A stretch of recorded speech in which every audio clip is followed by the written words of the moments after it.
여러분 안녕하세요. 금요일은 사무엘상 3장 말씀을 함께 묵상하는 시간입니다. 우리가 묵상할 사무엘상 3장은 어떠한 변화를 설명하고 있어요.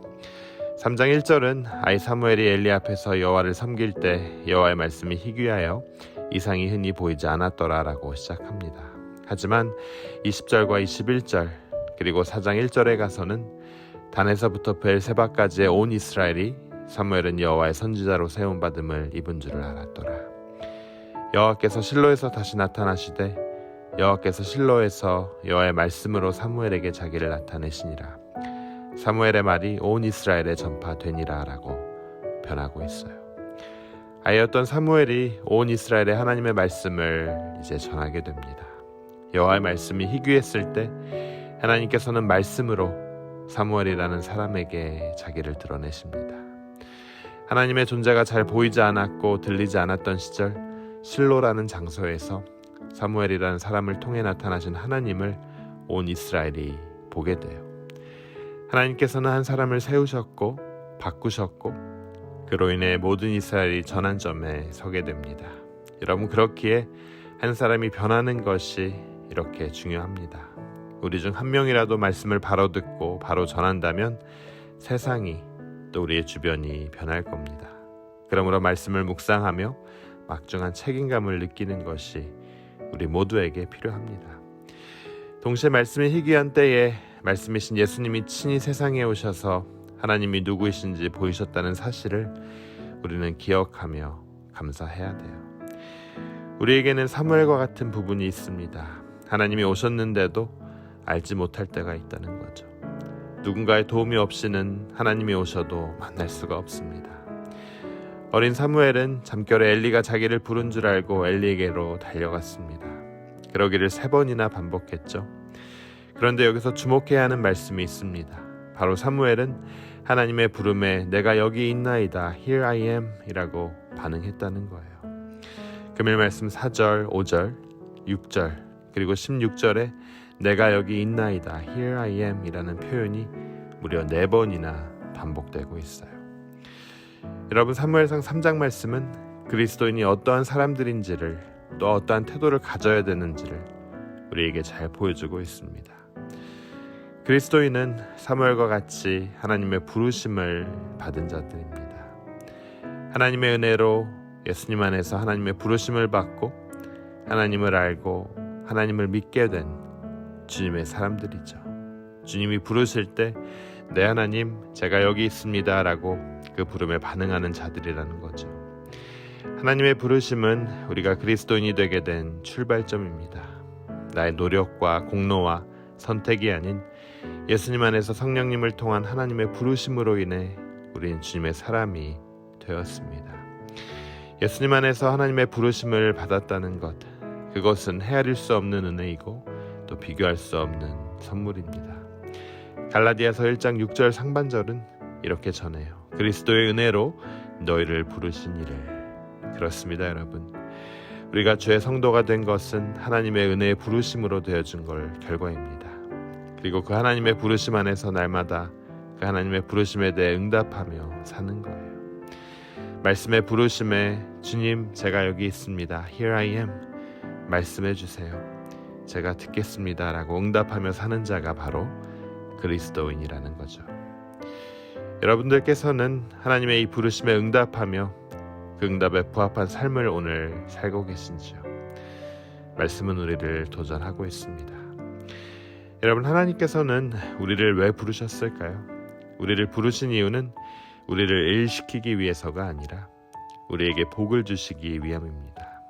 하나님의 구원의 복, 영생의 복, 또 천국의 복, 약속하신 하나님의 모든 복을 누리게 하기 위함이에요. 동시에 하나님은 하나님의 부르심을 욕되게 하는 자를 죄 없다 하지 않으십니다. 사도 바울은 이런 사실을 하나님의 은혜를 헛되이 받지 말라라고 전했습니다.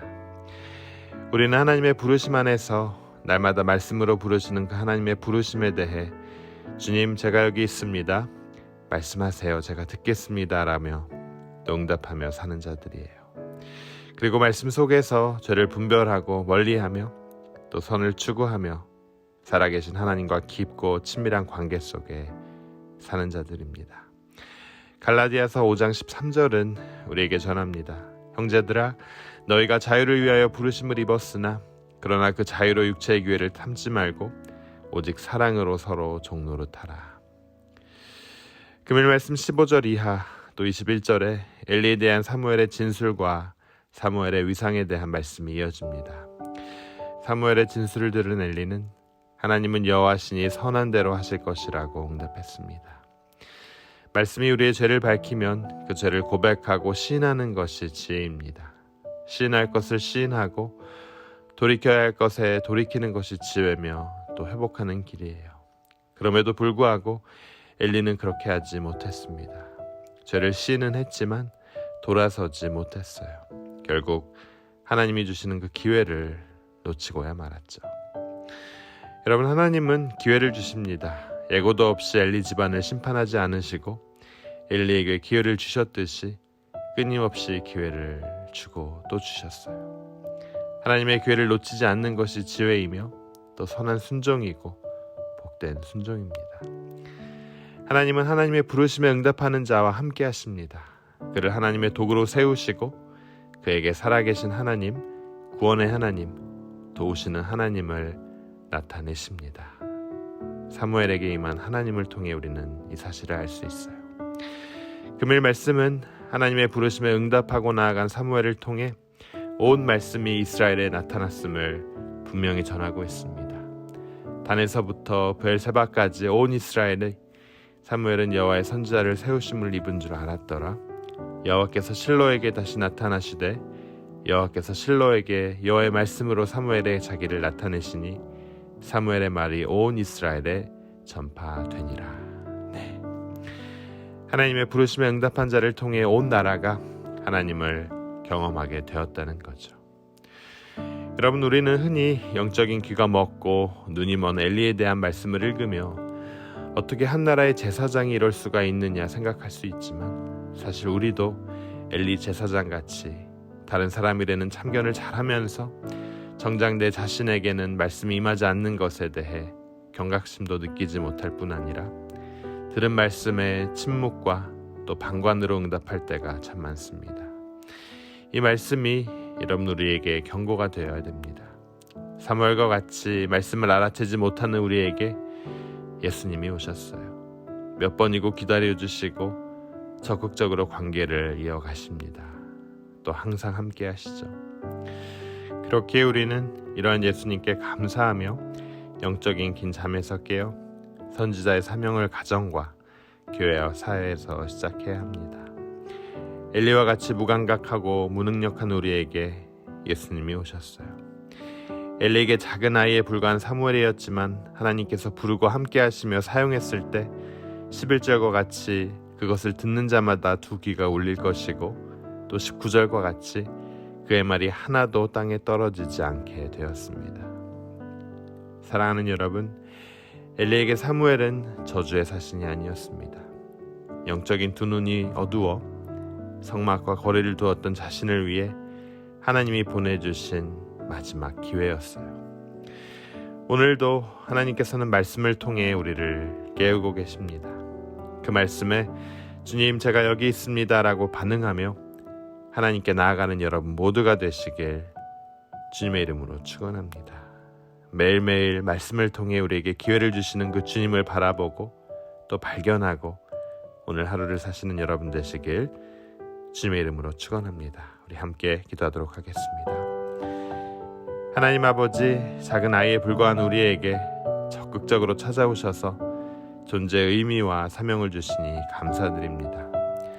말씀에 대한 귀 기울임과 실천한 용기를 갖게 하여 주시고 마지막 기회를 받은 것으로 여기고 말씀대로 살아가길 소망하고 결단합니다. 주님, 말씀을 듣고도 방관하고 침묵한 죄가 있다면 우리를 용서해 주시고 우리가 그 태도에서 돌이켜 하나님의 말씀을 듣고 반응하는 자, 하나님의 말씀에 응답하는 자가 되게 하여 주시옵소서. 이 모든 말씀 예수 그리스도의 이름으로 감사하며 기도드립니다. 아멘.